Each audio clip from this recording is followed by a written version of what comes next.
everyone, my name is Kayla Statham and I am the 4-H and Adult Agriculture Educator with CCE in Rensselaer County. Eileen and I are starting a new educational web series that'll come in 2 parts and will last every couple of weeks. So I will start with a quick 5-minute video that talks about some basic background information and how to grow certain fruits and vegetables.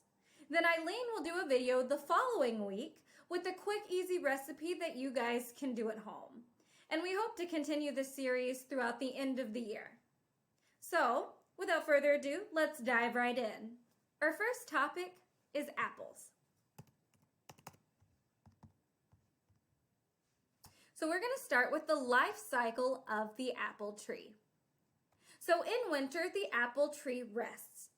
On the branches are buds, some of which contain leaves and others that contain 5 flowers. With warmer spring weather, the leaf buds unfold and the flower buds begin to grow on the ends of the twigs. Honeybees and other pollinators are attracted to the apple flowers by nectar and the scent of the petals. As the bee collects nectar, it also picks up pollen.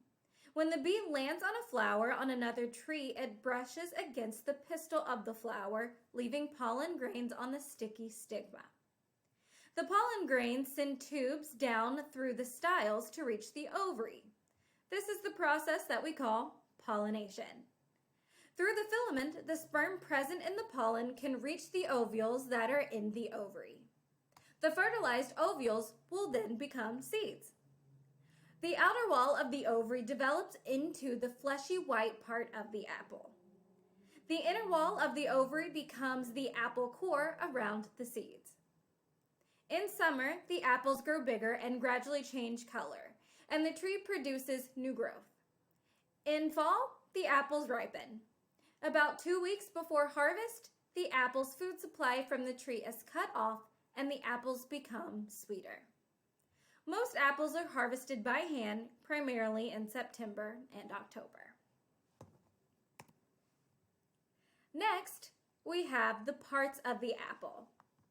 So up top, you have the stalk. On the inside, you have your endocarp, or your core. Here you have your exocarp, or the skin. Here is your seed, or pip. Then there's the edible part of the flower. And then you have your mesocarp of pulp. And down here at the bottom, you have your calyx and the stamen.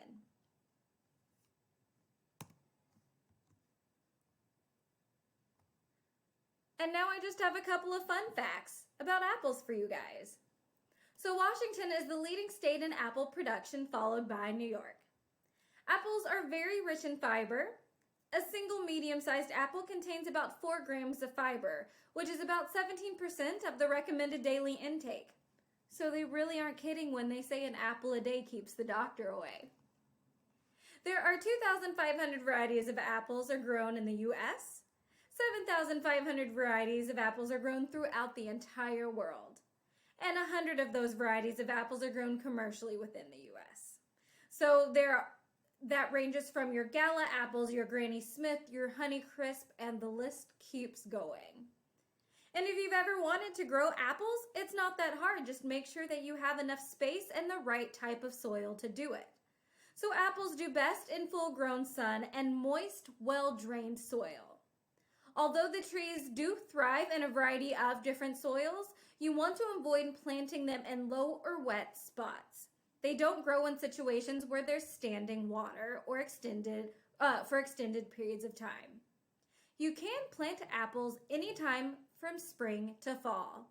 So now's the perfect time to go apple picking. Apples are ready to harvest. So if you were ever curious about certain places where to go apple picking, I'm going to recommend a site called Harvest Connection. It's a database that our extension office has.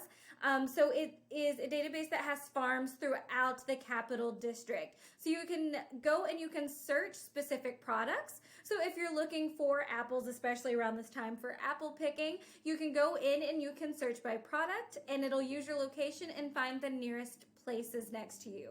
You can use it on your laptop, and we also have the app available for download on iOS and Android stores. It's great. It's a great resource.